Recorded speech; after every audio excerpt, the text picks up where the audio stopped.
आधार को भी समद्विभाजित करता है तो वह समद्विबाहु त्रिभुज है। कल साबित किए थे, नहीं किए थे नूनू? उसमें दो भुजा बराबर होते हैं। आज क्या बोला? किसी त्रिभुज में, चलिए किसी त्रिभुज में बना दिए जी, दो गो शीर्ष, त्रिभुज में 3 शीर्ष होते हैं, दो शीर्षों का अंतः समद्विभाजक, मान लीजिए ए बी सी, अंतः समद्विभाजक आधार को भी समद्विभाजित करती है। यानी कोण ए बराबर ई वाला भी है, दोनों कोण बराबर भी है, आई भुजा भी बराबर है एक शीर्ष में। और दो शीर्ष बोला है, कल भी साबित किए थे कि समद्विबाहु त्रिभुज होता है। अब आज बोला है कि दो गो शीर्ष का अंतः समद्विभाजक आधार को भी समद्विभाजित करती है। यानी ये यहाँ पे ए डी दे देते हैं, यहाँ पे ई दे देते हैं। तो देखो ये जो है बी डी बराबर डी सी बराबर भाग में बांट आधार को, आई भी आधार को ए ई बराबर ई सी बराबर भाग में बांट रहा है, भी आई कौन को ही बराबर बराबर भाग में बांट रहा है। क्वेश्चन यही बोला है, क्या बोला कि किसी त्रिभुज में दो शीर्ष कोण, देखो दो शीर्ष कोण है ए बी और बी, एगो है एगो बी है, यानी ए और बी दो शीर्ष कोण है।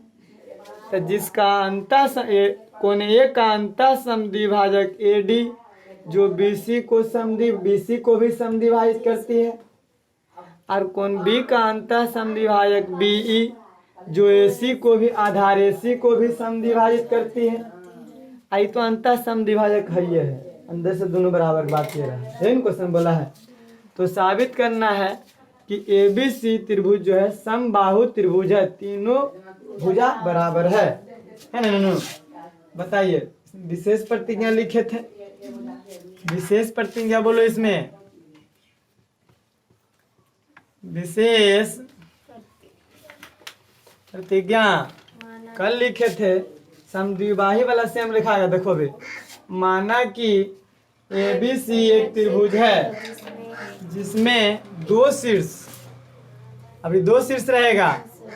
माना कि ए बी सी एक त्रिभुज है जिसमें दो शीर्ष, कै शीर्ष नो? दो शीर्ष कोण, किसको किसको? ए तथा बी, है ना नूनू? शीर्ष कोण ए तथा बी का अंतः समद्विभाजक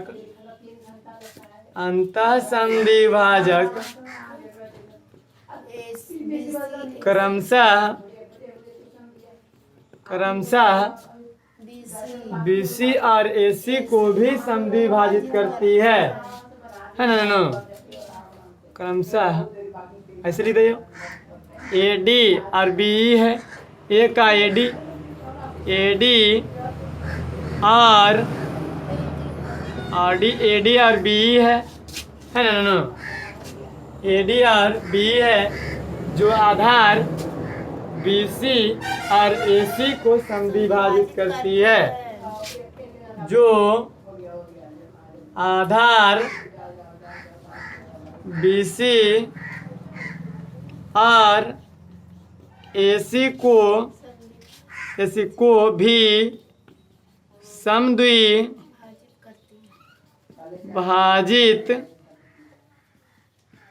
करती है। कोई दिक्कत यहाँ तक? ये सिर्फ फिगर बनाया भी, विशेष प्रतिज्ञा में फिगर बनता है तो पता है क्या लिखे? माना कि ए बी सी एक त्रिभुज है जिसमें दो शीर्ष कोण ए तथा बी का अंतः समद्विभाजक ए का ए डी और बी का बी है, जो आधार, देखो ए डी के लिए आधार बी सी है और बी ई के लिए आधार ए सी है, बीसी और एसी को भी समद्विभाजित करते हैं, यानी बराबर बराबर दो भाग में बांट देता है। कौन को भी बांटता है? भुजा को भी बांटता है। ई कौन? भुजा को। ई कौन? ई भुजा को बराबर भाग में बांटता है। तो साबित करना है ना नूनू? अच्छा ऐसे लिख देते हैं, जब समद्विभाजित करती है तो ऐसे भी लिख सकते हैं इसको दो तरह से, जैसे कल लिखे थे। क्या लिखे थे इसे? जब समद्विभाजित है ए डी आधार को भी समझात करते हैं, तो बी डी बराबर डी सी और ए बराबर ई सी नहीं बोल सकते हैं। यानी तो दिया है बी डी बराबर डी सी और ए बराबर में ई सी। अच्छा है तो कौन को भी बराबर बोल सकते हैं, नहीं बोलेंगे तो कोई दिक्कत नहीं, कौन से मतलब नहीं, भुजा से हमको मतलब है खाली, है ना। तो साबित करना है, साबित करना है, क्या करना है साबित जी? त्रिभुज एबीसी समबाहु त्रिभुज होगा, है ना नन्नू। ए बी सी एक समबाहु त्रिभुज होगा। साबित करना है, साबित करना नन्नू। कल जैसा तक पहले मिटाओ इसको, ऐसे पहले ए बी सी में चलेंगे। त्रिभुज ए बी सी में प्रमाण देंगे। अब रचना करे की इसमें जरूरत नहीं है, प्रमाण। त्रिभुज ए बी सी में, त्रिभुज ए बी सी में ए डी कोण ए का अंतः समद्विभाजक है ना Nannu. A D angle A का अंतः समद्विभाजक है, अंतः समद्विभाजक है। आपको सिखाए थे किसी त्रिभुज में एक शीर्ष का अंतः समद्विभाजक थेल्स प्रमेय के उपप्रमेय से आधार को भी आंतरिक विभाजन करती है। और यहाँ ए बी सी डी, तो ए बी बट्टा ए सी बराबर बी डी बट्टा डी सी आधा है। तो जब अंतः समद्विभाजक है, बराबर कोण में बांट दिया, तो थेल्स प्रमेय के उपप्रमेय से, थेल्स प्रमेय के उप प्रमेय से क्या हो जाएगा? यहाँ देखो तो ए बी बट्टा ए सी बराबर बी डी बट्टा डी सी क्या हो जाएगा नोनो? यानी ए बी बट्टा ए सी बराबर बी डी बट्टा में डी सी। यहाँ तक कोई दिक्कत? अच्छा देखो तो हाँ, ए बी बट्टा ए सी बराबर बी डी का मान दिया है, तो बी डी के बदले डी सी, डी सी से डी सी, ए बी बट्टा ए सी एक बट्टा एक तिरछा तिरछी, ए बी बराबर ए सी समीकरण। देखो ए बी बराबर क्या आ गया ननू? ए बी अब बराबर ए सी आ गया। अब पुनः, अब ये तो कल ही वाला चीज था, यहाँ तक कल ही साबित किए थे। अब इसको मिटाइए, अब ई समद्विभाजित करेगा, है ना ननू? एकाएकी पुनः चलेंगे त्रिभुज ए बी सी में, वही त्रिभुज में चलेंगे। त्रिभुज बदल गया? नहीं। पुनः त्रिभुज ए बी सी में, पुनः त्रिभुज ए बी सी में कोण बीई कोण बी का अंतः समद्विभाजक है। दिया है ननू? देंगे दिया है बीई एंगल बी का अंतः समद्विभाजक है, अंतः समद्विभाजक है। जैसे देखो, जैसे ही अंतः समद्विभाजक है तो थेल्स प्रमेय के उपप्रमेय से बताओ क्या हो जाएगा? बी सी बट्टा A B A, B C बट्टा बी ए, तो ऐसे बी ए बट्टा बी सी, है ना ननू? लिख देंगे थेल्स प्रमेय के उपप्रमेय से BA बटा BC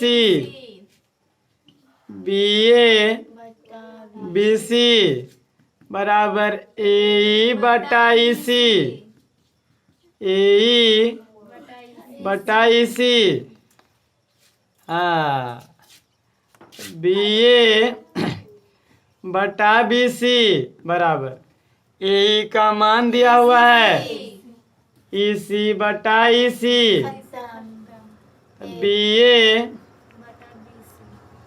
BA बटा BC बराबर यानी BA बराबर में BA बराबर BC समीकरण।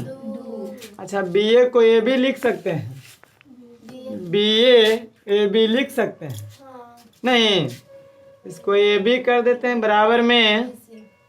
अब इसको समीकरण यहाँ 2 मानते हैं, कोई दिक्कत? समीकरण 1 और 2 से देखिए AB बराबर AC समझो। समीकरण 1 और 2 से यहाँ LHS बराबर है तो RHS बराबर होगा, ये नहीं करेंगे। यहाँ क्या करेंगे देखो, समीकरण 1 में AB बराबर AC,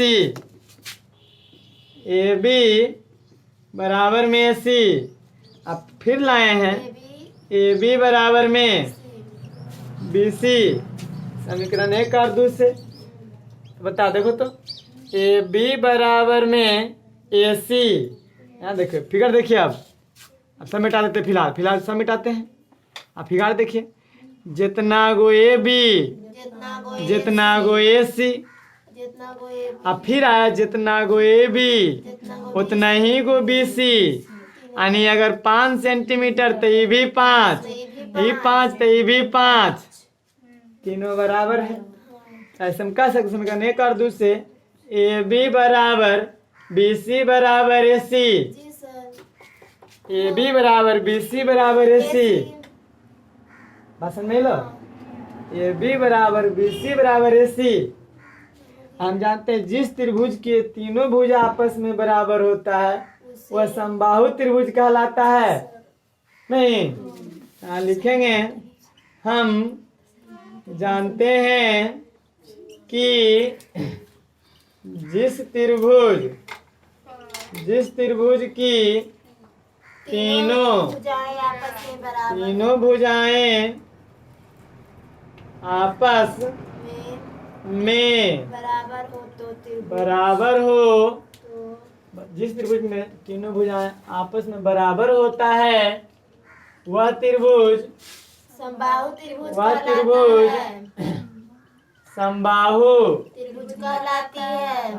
त्रिभुज कहलाती है। अतः ABC एक समबाहु त्रिभुज है। समबाहु त्रिभुज PROVED प्रूव्ड। बात समझ में आया? अब फिगर जैसे था ढंग से कर देते हैं। समझ में आ गया होगा नूनू? समझ में आ गया होगा। यहाँ D है, फिगर ऐसे था। फिर समझाइए, पुनः समझावे। यहाँ तक तो कल ही चल चुका था। यहाँ के बाद फिर चले त्रिभुज ABC में दिया है B अंतः समद्विभाजक है। अभी ना मिटाएं तो हो गया BA बटा BC बराबर AE बटा EC है ना। मान दिया हुआ था, समीकरण 2 कट गया, आगे समीकरण 2 1 और 2 से। इतना तो आसान है नहीं, इतना आसान है, नोट कीजिए। धीरे छीन लेंगे है नहीं। हम कह रहे हैं कि संकल्प पढ़ लो कि कोई चीज बोले चाह रहे हैं। अच्छा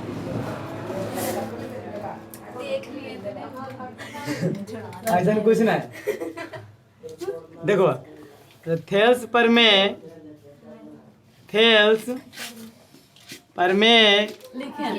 के उप अभी न समझा रहे, लिखना नहीं है, सब लिखा चुके हैं। थेल्स पर में के ऊपर में क्या समझाए हैं, वह त्रिभुज ऐसे है ना नूनू।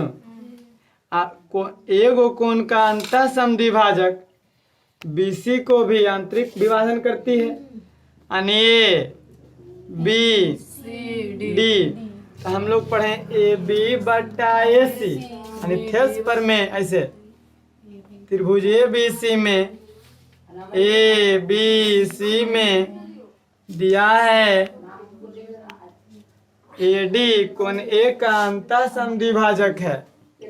AD कोण A का अंतः समद्विभाजक है। तो थेल्स प्रमेय के उप प्रमेय से क्या पढ़े जी? AB बटा AC बराबर BD बटा DC। हाँ, AB बटा AC बराबर BD बटा DC। इसको उलट के ऐसे देखिए तो ऐसे बोल सकते हैं AC बटा AB। तब क्या होगा बताओ? CD बटा DB। हाँ, पहले ही तैरने से, अब पहले ही तैरने से, ऐसा नहीं कि AB बटा AC बराबर BD बटा DC। तो AC बटा AB बराबर BD बटा DC से ना है, नहीं, CD बटा उलट जाएगा। तो यहाँ हो जाएगा CD CD बटा में BD। वही ना पहले ही, तभी बात वही है। नाम कुछ भी रह सकते हैं, समझे? AB बटा AC तब BD बटा DC, पहले ही भुजा तब ई वाला भुजा आया। ई रखे तब पहले ही भुजा, यानी इसका नाम BD भी DB भी है कि नहीं है? गड़बड़ाएगा ना, भुजा खाली सेम रहना चाहिए। ऐसे ऐसे आप लिख सकते हैं, सही से लिखिएगा और अच्छी बात है। मतलब किताब टेढ़ा उड़ा भी दे सकता है, इसलिए मैं ऐसे समझा रहा हूँ कि किताब में अवश्य एकदम सही से नहीं लिखल रहेगा क्वेश्चन। तो यहाँ AB बटा AC पहले ही, तब BD ई त्रिभुज में BD बटा DC। अगर बोल दिए AC बटा AB तो इसको CD भी बोल सकता है किताब, DC भी बोल सकता है किताब। यही भुजा होना चाहिए, पहले ही बोले तो पहले ही होना चाहिए। चाहे AB AC बटा AB बोले हैं तो पहले होना चाहिए CD या DC, बात बराबर है। अब बटा में BD बोलिए चाहे DB बोलिए, बात बराबर है, ये वाला होना चाहिए दूर। बात समझ में आ गया? हाँ उल्टा जी सर। यानी AB बटा AC बराबर BD बटा DC। तो AC बटा AB बराबर BD, नहीं, CD CD बटा BD, CD बटा BD चाहे CD बटा DB, CD बटा DB भी बोल सकते हैं। भुजा होना चाहिए सर। हाँ, किताब उल्टा लिख सकता है, ई वाला भुजा का नाम कुछ भी दे सकता है ना?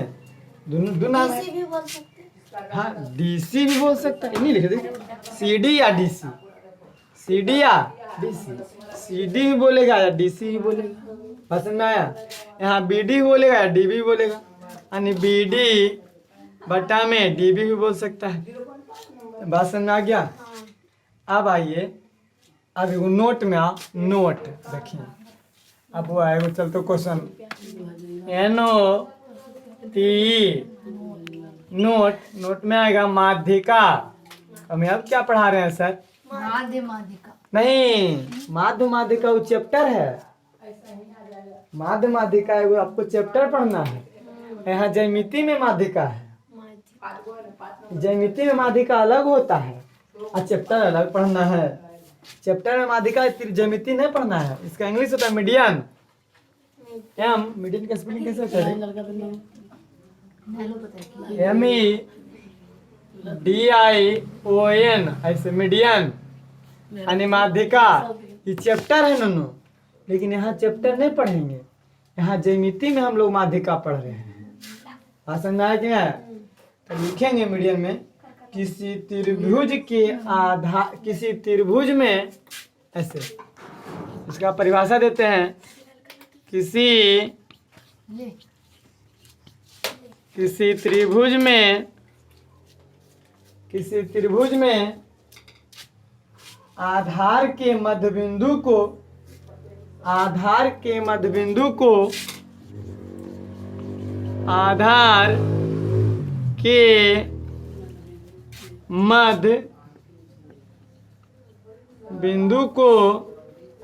शीर्ष से मिलाने वाली रेखाखंड को शीर्ष से मिलाने वाली रेखाखंड को माध्यिका कहते हैं। माध्यिका कहते हैं। समझो समझो ननू। चलो क्वेश्चन चलेगा। आज समझिए, याद हो गया कि ना हो गया? उल्टी बोलेंगे इन्हें की ऐसे बोले तो आप ऐसे बोलिएगा, गड़बड़ा जाएगा। ध्यान रखने के लिए हम समझाए हैं, ठीक है? अब इसको समझिए क्या है, कहना क्या चाह रहा है, समझो। पढ़ो जी, क्या है? माध्यिका किसी त्रिभुज में आधार के मध्य बिंदु को शीर्ष से मिलाने वाली रेखाखंड को माध्यिका कहते हैं।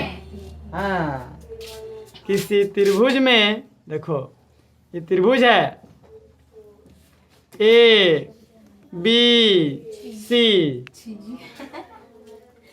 छी बोला है, कोई बात नहीं। देखो क्या बोला नूनू, पढ़ो। समझिए, लिखे के चक्कर में नहीं रह, समझ पहले समझ लमी ना। तो लिखना दिमाग में समझ में आ जाना चाहिए। कॉपी में लिखल रहे चाहे ना, दिमाग में लिखल रहना चाहिए। किसी त्रिभुज में आधार के मध्य बिंदु, मान लेते हैं बीसी आधार है, इसका मध्य बिंदु डी है। मध्य बिंदु मतलब बराबर बराबर भाग में, मध्य बिंदु मतलब बराबर बराबर दो भाग में बांटेगा, वही ना मध्य बिंदु कहलाएगा। अब मध्य बिंदु को शीर्ष से मिलाने वाली शीर्ष से मिलाने वाली रेखाखंड को माध्यिका कहते हैं। समझ में आया? अगर त्रिभुज ऐसा ही है ए बी सी, इसमें आधारी, इसका मध्य बिंदु यहाँ, तो इसका शीर्ष ई होगा? नहीं होगा। शीर्ष यहाँ मिलाने वाली रेखाखंड को माध्यिका कहेंगे। ऐसे भी दे सकते हैं, माध्यिका कहते हैं। यानी आधार के मध्य बिंदु को मिलाने वाली, आधार के मध्य बिंदु को शीर्ष से मिलाने वाली रेखाखंड को माध्यिका कहते हैं। हाथ होना चाहिए जब परी। माध्यिका किसी त्रिभुज में आधार के मध्य बिंदु को शीर्ष से मिलाने वाली रेखाखंड को माध्यिका कहते हैं। हाथ होना चाहिए जब परी, तब वो मन से पढ़ाई। क्लास में 50% क्लास में याद करिए, आप 40% घर में, 10% हम बोलते बोलते याद करा देंगे। बात समझ में आ गया कि नहीं आ गया? 50% आप क्लास में, यानी 50% क्लास में याद होना चाहिए। आप ज्यादा नहीं, 40% घर में याद कीजिए। यहाँ से कम आप 10% इतना बार बोलेंगे कि आप सुन के याद कर लीजिए, हम याद करवा देंगे। बात समझ में आया कि नहीं आया? माध्यिका बोलो। किसी त्रिभुज में आधार के मध्य बिंदु को आज कहानी ऐसे बोल देता हूँ। किसी त्रिभुज में बोलो, किसी त्रिभुज में आधार के मध्य, अवश्य नहीं याद होगा। आज दिमाग से बोलो, सब स्थिर दिमाग कर लो, सोचो। ओ किसी त्रिभुज में, तीन भुजा, आधार के मध्य बिंदु ओ बीचे बीच शीर्ष से मिलाने वाली रेखा को माध्यिका कहते हैं। दिमाग में सोचो, दिमाग लगाओ। और जैसे ही दिमाग लगेंगे ना, तुरंत याद हो जाएगा। आई सब रट्टा है, रटो नहीं, एक बार पढ़ लो। ओ किसी त्रिभुज में आधार के मध्य बिंदु, अब आंख बंद करिए एकदम इत्मीनान से।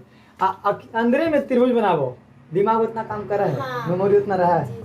अब अंदर में त्रिभुज बनाइए। ओ आधार के मध्य बिंदु मतलब कोई एगो आधार लेंगे और बीच में मध्य बिंदु डालेंगे और शीर्ष से मिलाएंगे, उसी को माध्यिका कहेंगे। परिभाषा अपने याद हो जाएगा। किसी त्रिभुज में आधार के मध्य बिंदु को शीर्ष से मिलाने वाली रेखाखंड को माध्यिका कहते हैं। अब याद हो जाएगा। दिमाग में बनाओ स्ट्रक्चर, और दिमाग में जब तक स्ट्रक्चर नहीं बनेगा, रट्टे से कोई उपाय नहीं हो। दिमाग में स्ट्रक्चर बनाने की कोशिश करें। फिगर हम कैसे बनावे? दिमाग में स्ट्रक्चर बने थे ना। ओ किसी त्रिभुज बोला, अच्छा कोई त्रिभुज बनाए। आधार के मध्य बिंदु, तो आधार तो 3 गो होगा, कोनो आधार पे मध्य बिंदु डालेंगे और शीर्ष से मिलाने वाली रेखा। परिभाषा से अपने फिगर बन जाता है, दिमाग में स्ट्रक्चर बने अपने बन जाएगा। बात समझ में आ गया कि नहीं आ गया? चलिए अब इस पे क्वेश्चन आएगा क्या, देखते हैं। क्वेश्चन क्या आएगा नूनू? हाँ फिगर बने में अच्छा एक दो चीज आप बोले रुकता जब फिगर बने तो रुक डिटेल्स जब फिगर बनाइएगा तो इसका डिटेल समझिए है ना नो त्रिभुज ए बी सी में त्रिभुज ए बी और जब कॉपी में उतारे के बाद आए तो पूरा डिटेल समझ दीजिए नहीं उतारते हैं तो कुछ नहीं बता उतारू ए बी सी में कुछ कुछ लिखियो ABC में बी सी का मध्य बिंदु डी तो बोल सकते हैं नहीं ए बी सी में बी सी का मध्य बिंदु D मध्य बिंदु बिंदु D डी है ए बी सी में बी सी का मध्य बिंदु D है डी है या ऐसे कह सकते हैं हम ए डी जो है त्रिभुज ए डी त्रिभुज ए बी सी की माध्यिका है चाहे बी सी की माध्यिका है नहीं बोल सके ए डी जो है बी सी की माध्यिका है बी सी पर है नहीं है लिखेंगे ए डी बी सी की क्या है नोनो माध्यिका है बी सी का मध्य बिंदु डी है अर्थात कर देते हैं अर्थात ए डी बी सी की माध्यिका है नहीं ऐसे भी कर सकते हैं माध्यिका किसी त्रिभुज के आधार के मध्य बिंदु पर होती है नहीं कर सकते नोनो या ऐसे कर सकते हैं माध्यिका किसी त्रिभुज के आधार के मध्य बिंदु से गुजरती है नहीं लिख देंगे एगो ऐसे या माध्यिका किसी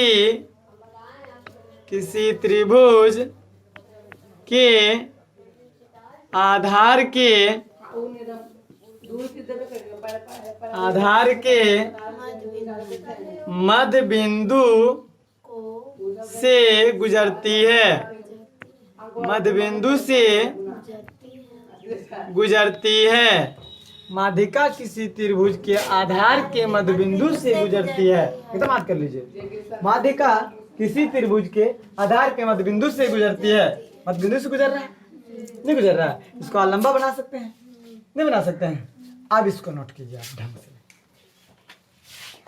देवी का रूप है इसलिए दुर्गा जी में उनका मट्टी रहता है सरस्वती जी में उनका गणेश जी में सब चीज में उनका मट्टी रहता है सबसे पहला मट्टी जो निवारिक बनाता है उसके बाद मिट्टी जो सबसे पहला चढ़ता है उठाकर का मट्टी इसीलिए चलो जी त्रिभुज ए बी सी में एडी माध्यिका है त्रिभुज बनाना पड़ेगा है ना नो चलो त्रिभुज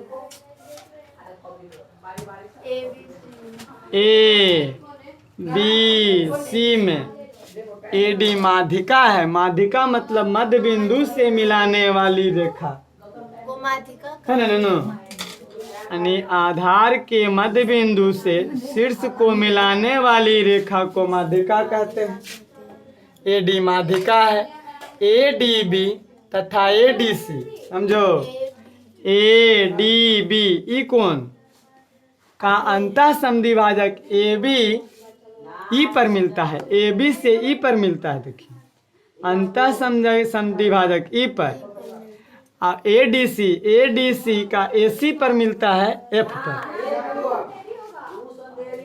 ऐसे क्या है देखो समझो फिर से ए डी बी तथा ए डी सी का अंतः समद्विभाजक ए बी एवं ए सी से यानी ए बी एवं ए सी से बिंदु ई और बिंदु एफ पर मिलती है क्वेश्चन है ना तो साबित करें ई एफ समांतर बी सी ओ ई एफ समांतर बी सी लाना है ये कब आएगा थेस प्रमेय के विलोम से जब समांतर लाना है तो भुजा समानुपाती होता है तो रेखाएं समांतर होती है नहीं पढ़ाए हैं बताए हैं खैर इसको समझिए कैसे बनेगा तो देखो माध्यिका है एडी की माध्यिका मतलब बी डी बराबर डी सी आई समद्विभाजक है यानी कोण ए डी एफ बराबर एफ डी सी दोनों कोण बराबर इधर यानी इस समद्विभाजित किया तो ये कोण बराबर ई कोण में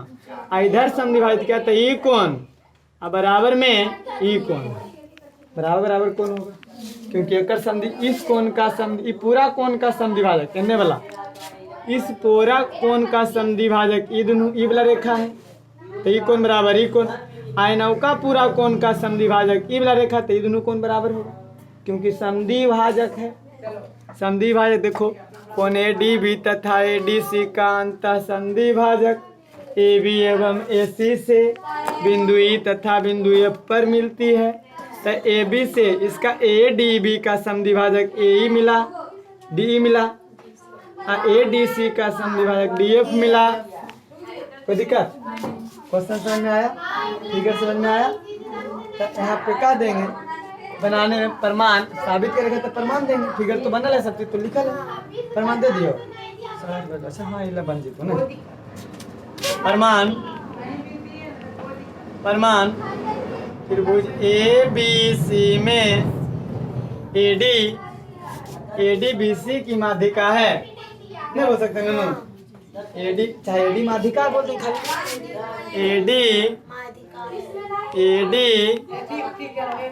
AD माध्यिका है AD क्या है माध्यिका है यानी BD बराबर DC माध्यिका मतलब मध्य बिंदु से मिलाने वाली रेखा को माध्यिका BD बराबर DC यानी कह सकते हैं BD बराबर DC दिया है दिया ना मतलब ननो माध्यिका मतलब दिया है BD बराबर DC। अब त्रिभुज देखो अब दो त्रिभुज इसमें बन रहा है ADB और ADC नहीं त्रिभुज ADB में त्रिभुज ADB में त्रिभुज ADB में ABD भी बोल सकते हैं कोई दिक्कत नहीं है। अब ADB में देखो क्या है DE कोण D का अंतः समद्विभाजक है। देखिए त्रिभुज त्रिभुज देखो तो खाली त्रिभुज देखो जी ये वाला त्रिभुज है नौका ना छोड़िए ये त्रिभुज में है खाली ये त्रिभुज में खाली देखो ADB में DE कोण D का अंतः समद्विभाजक है कि नहीं है। ADB में DE कोण D का अंतः समद्विभाजक अंतः समद्विभाजक है। हाँ अच्छा बताइए खाली त्रिभुज में देखा जाए लो ऐसे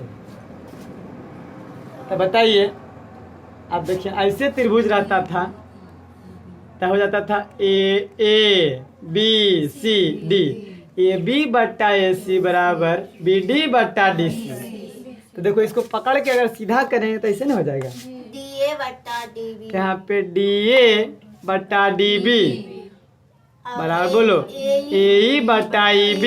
हाँ अब समझ में लो समझ में आया जिनमें समझ में लो नो पूरा यानी थेल्स प्रमेय के उपप्रमेय से उपप्रमेय से ना हाँ थेल्स प्रमेय के उपप्रमेय से क्या हो जाएगा जी DA DB बराबर AE बटा EB समीकरण एक। अब नौका त्रिभुज में आइए आइए नौका मिटाइए त्रिभुज ADC में DF कोण D का अंतः समद्विभाजक है नहीं है। हाँ त्रिभुज ADC में DF एंगल D का अंतः समद्विभाजक है।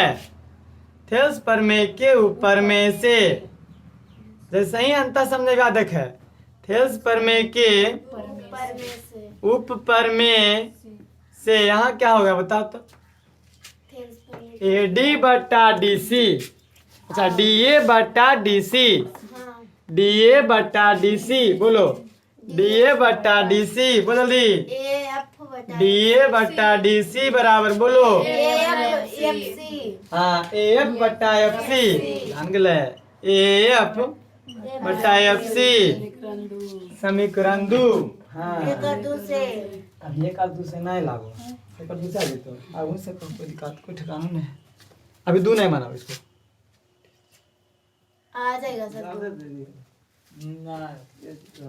एक और दू से अच्छा एक और दू से मतलब कहने का मतलब यहाँ डी बी है यहाँ डी सी है कहीं काम हो कि तो देखो एक और दू से करेंगे तो मिल रहा है पूरा इसको दो अभी नहीं करो डी ए बट्टा डी बी होना चाहिए तो दे लो देखिए डी बी बी डी बराबर डी सी या डी बी बराबर डी सी डी बात बराबर है देखो, देल है नूनू ऐसे त्रिभुज था हो जाएगा ये माध्यिका था इसे देखिए माध्यिका था नहीं बोला माध्यिका बराबर था मतलब माध्यिका मतलब बराबर होना चाहिए बी डी बराबर डी सी क्या देखिए डी बी लिखा है डी बी बराबर में डी सी नहीं बोल सके ये नहीं बोल सकते नूनू हाँ बोल डी सी बराबर में डी बी दोनों बराबर है ना कैसे नाम बोल सकते हैं तो यहाँ पे बोलिए डी ए को डी ए रहने देते हैं और डी बी को डी सी नहीं लिख सकते हैं क्योंकि डी बी बराबर डी सी दिया है यहाँ इसको ऐसे ही बोल सकते लोग डी बी बराबर डी सी ऐसे ही बोल सकते हैं नहीं बोल सकते हैं तो यहाँ डी बी को क्या लिख दिए अच्छा डी सी को डी बी लिख दो डी सी को डी बी लिख दो डी सी को डी बी लिख सकते हैं डी बी बराबर में ए एफ बटा में एफ सी अब समीकरण दो अब देखिए एल एच एस बराबर आर एच एस बराबर नहीं समीकरण एक और दो से एक और दो से बोलो क्या आ जाएगा बराबर है एल एच एस ए ई बट्टा ई बी देखिए यहाँ बेटा ये बोला ए ई बट्टा ई बी ए ई बट्टा ई बी बराबर ए एफ बट्टा F C A F F C बट्टा एफ सी अब देख लेंगे जरा कोची कोची आया जी ए ई यहाँ कोई था ही ना नो ए ई बट्टा ई बी ए ई बट्टा ई बी ए एफ बट्टा एफ सी फिगर ऐसे था जाएगा आ गया ए ई बट्टा ई बी ए एफ बट्टा एफ सी देखो के विलोम से ए बी सी यहाँ ई यहाँ एफ अगर इसको दोनों मिटा देंगे तो ये तीनों मिटा देंगे यो मिटा देंगे तो देखो ए ई बट्टा ई बी बराबर ए एफ बट्टा एफ सी थेल्स प्रमेय के विलोम से विलोम में पढ़ाए थे हाँ कि जब भुजा समानुपाती हो तो रेखाएं समांतर होती है हाँ कहाँ से आ जाएगा नूनू थेल्स प्रमेय के थेल्स विलोम से प्रमेय के विलोम से एफ समांतर बीसी में हो जाएगा एफ समांतर बीसी पी आर ओ भी डी नहीं समझ में आया हाँ चले समझ में आया कि नहीं हाँ नहीं बोलो अरे आगे सुन समझ में आ रहा है। करते हैं हम बुक करें